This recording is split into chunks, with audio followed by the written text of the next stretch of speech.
Assalamu alaikum wa rahmatullahi wa barakatuh. Chers frères et sœurs, bienvenue sur Rêve d'Islam, la chaîne qui explore les profondeurs de la conscience, la spiritualité et la sagesse du Coran et de la Sunna.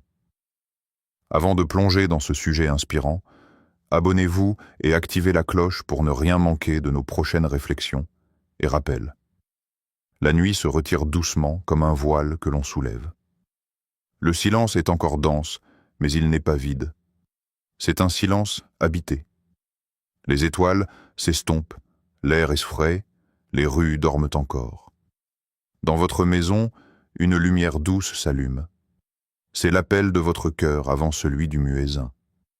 Vous vous levez, vous purifiez vos mains, votre visage, et vous sentez l'eau froide qui réveille votre âme. À ce moment précis, tout devient symbole.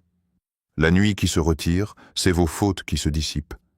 L'eau qui coule, c'est la purification de votre cœur. La lumière du Fajr qui pénètre votre demeure, c'est la miséricorde d'Allah qui se déverse. Ce moment, le Coran l'a choisi comme témoin. Accomplit la salat aux deux extrémités du jour et à certaines heures de la nuit. Les bonnes actions dissipent les mauvaises. Sourate Hud 1114. Vous êtes debout, seul, mais vous n'êtes pas seul, eux. Les anges remplissent l'espace. Ils témoignent de votre prière et de vos invocations. Le monde extérieur est encore endormi, mais le monde invisible est en activité autour de vous. C'est l'heure où les cœurs sincères se dressent comme des minarets dans l'obscurité, et où les supplications montent plus rapidement qu'à tout autre moment de la journée. Quand vous récitez le Coran au Fajr, ce n'est pas seulement un texte que vous prononcez, c'est une lumière que vous respirez. Chaque lettre est un souffle, chaque verset est une vague qui lave l'âme. Vous sentez que vos propres mots s'effacent et que la parole d'Allah se dépose dans votre poitrine comme une rosée. Et là, une question vous traverse. Que ressentez-vous quand vous récitez le Coran au Fajr? Est-ce une paix? Une énergie nouvelle? Un rappel de l'éternité dans l'éphémère? Dans ce moment suspendu, il y a une promesse. Celle que les bonnes actions effacent les fautes. Et la première bonne action du jour, c'est votre éveil pour Allah, avant tout autre éveil. Ce n'est plus l'aube d'une journée ordinaire, c'est l'aube de votre cœur. Il y avait, dans les premiers siècles de l'islam, des hommes et des femmes qui vivaient le Coran comme on respire l'air. Pour eux, chaque verset n'était pas seulement un texte sacré à mémoriser, mais une clé ouvrant des portes invisibles, porte de la patience, porte de la sérénité, porte de la confiance. Dans les ruelles silencieuses de Médine, on raconte qu'un compagnon, avant d'aller travailler, récitait un passage particulier du livre d'Allah, non pas comme un rituel figé, mais comme une conversation intime avec son Seigneur.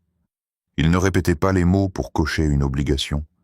Il les goûtait, les méditait, les faisait descendre en lui comme on fait descendre l'eau d'une source fraîche dans un cœur assoiffé. Ce n'est pas la récitation mécanique qui apporte la baraka. Ce n'est jamais un automatisme, mais l'intention et la compréhension qui changent une parole en lumière. Le Coran nous le rappelle lui-même, et nous faisons descendre du Coran ce qui est une guérison et une miséricorde pour les croyants. Sourate Al-Isra 1782. Le mot « guérison » ici n'est pas choisi au hasard. Il signifie qu'un verset peut soigner ce que ni les médecins ni les consolations humaines n'arrivent à toucher. La peur, le doute, l'agitation, la fatigue de l'âme. Les pieux prédécesseurs savaient que le Coran n'est pas une formule magique, mais un médicament spirituel qui doit être pris avec foi, patience et constance. Peut-être avez-vous vous-même déjà ressenti cette sensation. Vous lisez un verset que vous connaissez depuis des années et, soudain, il vous parle d'une manière nouvelle. Il éclaire un problème précis que vous traversez. Il répond à une question que vous n'aviez pas encore formulée. C'est dans ces moments que l'on comprend que chaque verset est un miroir où se reflète notre propre état, un remède dont la dose s'ajuste à notre besoin du moment. Et si aujourd'hui, au lieu de chercher des formules à répéter, nous choisissions un verset pour en faire la clé de notre journée, en l'appliquant et en le méditant réellement? Peut-être découvririons-nous alors que la guérison qu'il contient est déjà là, en train d'agir dans nos cœurs. Dans un petit village entouré de palmiers et de champs d'oliviers, vivait un vieil homme que tout le monde appelait l'homme de l'aube. Chaque matin, avant même que le coq ne chante, il se levait, faisait ses ablutions et s'asseyait au même endroit de sa maison. Sa voix basse et tremblante s'élevait dans le silence, récitant des passages du Coran. Ce n'était pas une récitation rapide. Chaque mot était prononcé comme on prononce le nom d'un ami cher. Ses enfants, encore endormis, entendaient ce murmure comme on entend une source derrière les murs d'une maison. Les années ont passé. Le vieil homme est parti à son tour. Lorsqu'on a ouvert son coffre, on n'y a pas trouvé d'or ni de titre de propriété. Pas de terres à hériter, pas de bijoux. Mais ses enfants ont découvert dans leur propre cœur une force qu'ils ne comprenaient pas encore. Une patience face aux épreuves, une confiance paisible, une lumière intérieure qui les aidait à se relever. C'était le vrai héritage de leur père. Son trésor n'était pas matériel. Il était fait de discipline, de foi, de fidélité au Coran, de persévérance dans les petits gestes répétés chaque matin. Dans une époque où l'on mesure souvent la réussite à l'épaisseur d'un compte bancaire ou à la taille d'une maison, cette histoire bouscule nos certitudes. Et si notre plus grand héritage était notre spiritualité et non nos biens? Qu'est-ce qui reste quand l'argent s'envole, quand les biens se dissipent? Peut-être cette voix du matin qui nous rappelle « Accomplis ta prière, médite ton Coran, sois constant dans ta foi ». Chaque verset récité par ce vieil homme est devenu un arbre dans le jardin invisible de ses enfants. Ils se tiennent aujourd'hui sous son ombre sans même s'en rendre compte. Peut-être qu'un jour, un de ses petits-enfants racontera cette histoire à son tour et se lèvera avant l'aube pour réciter le livre, non parce qu'il y est obligé, mais parce qu'il sent que c'est son héritage, son identité. Dans ce miroir d'un vieil homme inconnu se cache une invitation pour nous. Que sommes-nous en train de léguer chaque matin par nos gestes, nos prières, nos paroles silencieuses? On confond souvent prospérité et accumulation. Pourtant, l'islam nous enseigne que la richesse n'est pas seulement matérielle. Elle est d'abord une disposition du cœur. C'est la différence entre posséder beaucoup et ne manquer de rien. C'est la tranquillité qui s'installe quand on sait que sa subsistance est entre les mains d'Allah, même quand les chiffres du compte bancaire semblent maigres. Le Coran parle de cette promesse avec une force rassurante. Et quiconque craint Allah, il lui donnera une issue favorable et lui accordera sa subsistance par des voies qu'il n'imaginait pas. Sourate At-Talaq, 65, 2-3. Ces mots résonnent comme un baume. Ils ne promettent pas une formule magique, ni un chiffre précis de récitation, mais une issue favorable et une subsistance qui peuvent prendre des formes multiples. Un revenu inattendu, un cœur apaisé, une amitié sincère, une idée créative, une porte qui s'ouvre au moment où on ne l'attendait plus. La baraka, c'est cette bénédiction invisible qui rend suffisant ce qui semblait trop petit, qui transforme un repas simple en festin partagé, qui donne à votre temps un goût d'éternité. Réciter le Coran participe à cette prospérité parce qu'il transforme notre regard. Il aligne notre cœur sur la promesse d'Allah. Il nous rappelle sa souveraineté et nous libère de l'angoisse du manque. C'est comme si chaque verset devenait une semence plantée dans le sol de notre existence. Avec la piété, taqwa, comme eau et la confiance, tawakkul, comme lumière, cette semence donne des fruits que l'on ne prévoyait pas. Regardez autour de vous. Peut-être connaissez-vous des personnes modestes, mais dont le foyer respire la paix et l'abondance, comme si chaque objet, chaque sourire, chaque geste était multiplié. Ce n'est pas un hasard. C'est l'effet de la baraka, cette richesse invisible que seule la piété attire. Et à l'inverse, combien de fortunes matérielles paraissent vides, lourdes à porter, dépourvues de sens? La récitation du Coran, faite avec sincérité, n'est donc pas une incantation automatique, mais une éducation intérieure. Elle façonne un cœur qui sait recevoir, un esprit qui voit les opportunités, des mains qui donnent sans craindre la pauvreté. Et c'est dans cet état d'ouverture que la véritable prospérité descend par des voies que vous n'aviez pas imaginées.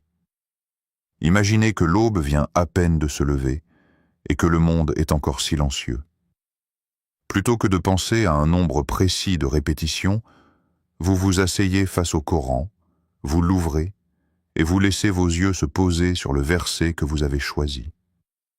Respirez. Avant même de prononcer un mot, dites dans votre cœur « Ô Allah, fais que cette parole touche mon âme et pas seulement mes lèvres ». Cette simple intention transforme votre récitation en un acte vivant. Ce n'est plus une série de mots, mais une rencontre avec votre Créateur. Commencez alors à réciter le verset, lentement. Chaque lettre est comme une goutte d'eau. Laissez-la tomber dans votre poitrine. Ne vous pressez pas. S'il faut le répéter 2 fois, faites-le. S'il faut s'arrêter sur un mot pour en goûter la signification, arrêtez-vous. Récitez avec tafsir, c'est-à-dire avec compréhension. C'est comme marcher dans un jardin au lieu de courir dans un couloir. Vous voyez les couleurs, vous respirez les parfums. Une fois votre récitation terminée, restez assis quelques minutes dans le calme. Fermez les yeux. Répétez intérieurement la traduction du verset ou son message principal. Comment ce message se reflète-t-il dans votre vie aujourd'hui? Quel choix pourriez-vous faire différemment à la lumière de ce verset? C'est cela la méditation après Fajr. Laissez la parole d'Allah s'enraciner dans vos pensées du jour avant que le tumulte ne commence. Enfin, levez vos mains et faites une doua sincère. Pas une liste mécanique, mais une conversation intime. Parlez à Allah de votre famille, de vos enfants, de vos petits-enfants, même de ceux qui ne sont pas encore nés. Demandez-lui de leur donner une foi solide, une subsistance pure, un cœur apaisé. Cette invocation devient alors un pont entre votre cœur et les générations futures. C'est ainsi que la récitation se transforme en héritage vivant. Lorsque vous pratiquez de cette façon, présence du cœur, compréhension du sens, invocation sincère, vous découvrez que l'acte en lui-même devient plus nourrissant que n'importe quel chiffre. Il ne s'agit plus de faire, mais de vivre le Coran. Et dans cette sincérité se cache la baraka que vous recherchez. Dans un champ, on ne récolte pas le jour même où l'on sème. On retourne la terre, on dépose les graines, on les arrose, et on attend patiemment que le temps fasse son œuvre. La foi fonctionne de la même manière. Chaque prière faite en secret, chaque verset récité avec sincérité, chaque acte de bonté déposé discrètement dans la journée est une semence enfouie dans le sol invisible de l'avenir.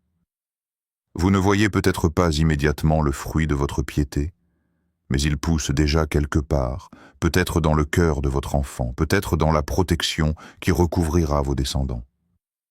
Le Coran nous donne une image saisissante dans l'histoire de Khidr et de Moïse. Allah dit « Et quant à ce mur, il appartenait à 2 orphelins de la ville. Et en dessous se trouvait un trésor qui leur appartenait. Leur père était vertueux.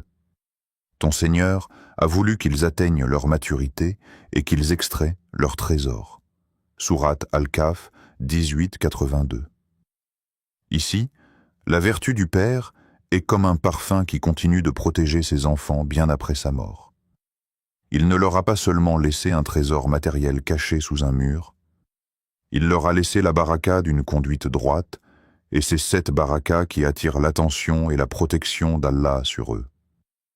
C'est un signe clair que la lumière d'un parent pieux se prolonge dans les générations, comme une flamme qui passe d'une bougie à l'autre sans s'éteindre. Dans votre propre vie, chaque geste de sincérité est une pierre que vous placez dans la fondation d'un mur que vos enfants franchiront un jour. Chaque dua que vous faites aujourd'hui est peut-être une protection qu'ils trouveront demain sans en connaître l'origine. À travers vos actes, vous construisez un héritage plus solide qu'un compte en banque, plus durable qu'un bien immobilier, un climat spirituel dans lequel vos descendants respireront. Alors posez-vous cette question. Quelle semence suis-je en train de planter aujourd'hui pour mes enfants, pour mes petits-enfants que je ne connais pas encore? Dans chaque prière à l'aube, dans chaque mot du Coran que vous faites vivre, il y a peut-être déjà une récolte en train de mûrir, prête à se déployer dans l'histoire de votre famille. Fermez les yeux un instant et imaginez-vous demain matin. Le réveil sonne. Le ciel est encore bleu nuit. Vous avez deux options. Replonger sous la couette ou tendre la main vers le livre d'Allah. Qu'est-ce qui vous retient? Est-ce la fatigue? La course contre le temps? L'idée que ce moment n'est qu'une obligation et non un rendez-vous intime?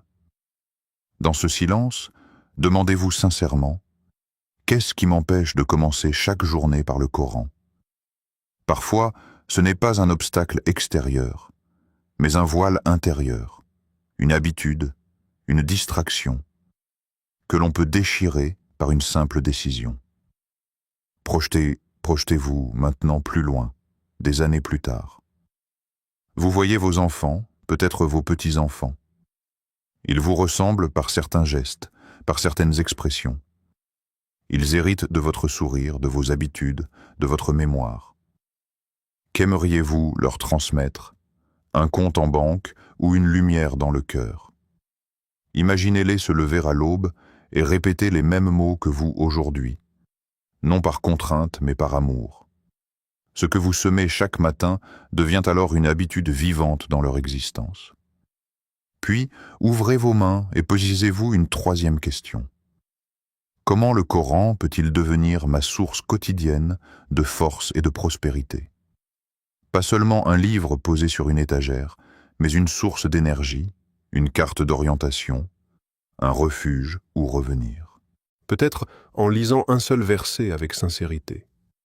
Peut-être en écoutant sa récitation en allant au travail. Peut-être en partageant une parole avec un ami. Il n'y a pas de format imposé, il y a une ouverture infinie. Ces questions ne sont pas des tests mais des miroirs. Elles ne jugent pas, elles révèlent. Elles vous invitent à faire un pas en arrière et à regarder votre vie avec un autre angle. Dans ces interstices, la parole d'Allah se glisse et vous murmure « Et moi je suis plus proche de toi que ta veine jugulaire ». C'est là que commence le changement. Dans une question honnête, un cœur qui s'ouvre et un premier verset récité à l'aube. À présent, imaginez votre cœur comme un jardin encore endormi. Le souffle du fajr vient caresser les feuilles, et chaque brise semble murmurer une promesse, celle que la parole d'Allah peut transformer la nuit en lumière, l'ombre en clarté, le doute en sérénité. Dans ce silence sacré, élevez votre voix intérieure et laissez cette invocation résonner doucement, comme un écho qui ne s'éteint jamais. Ô Allah, fais du Coran le printemps de nos cœurs, la lumière de nos poitrines et la dissipation de nos soucis. Chaque mot est une graine. Le printemps évoqué ici n'est pas seulement une saison, mais un état d'être où les fleurs de la foi s'épanouissent, où les rivières de la patience irriguent chaque pensée, et où la lumière de la guidance éclaire chaque décision. Imaginez vos peines se dissiper, comme le brouillard que le soleil matinal chasse des champs, laissant place à une vision claire et paisible. La lumière de la poitrine n'est pas une métaphore vide. C'est la chaleur d'une foi vivante qui se répand dans votre vie et dans vos actions, rendant chaque geste, chaque parole, chaque souffle porteur de sens et de bénédiction. Et dans ce moment suspendu, prenez conscience que ce chemin n'est pas solitaire.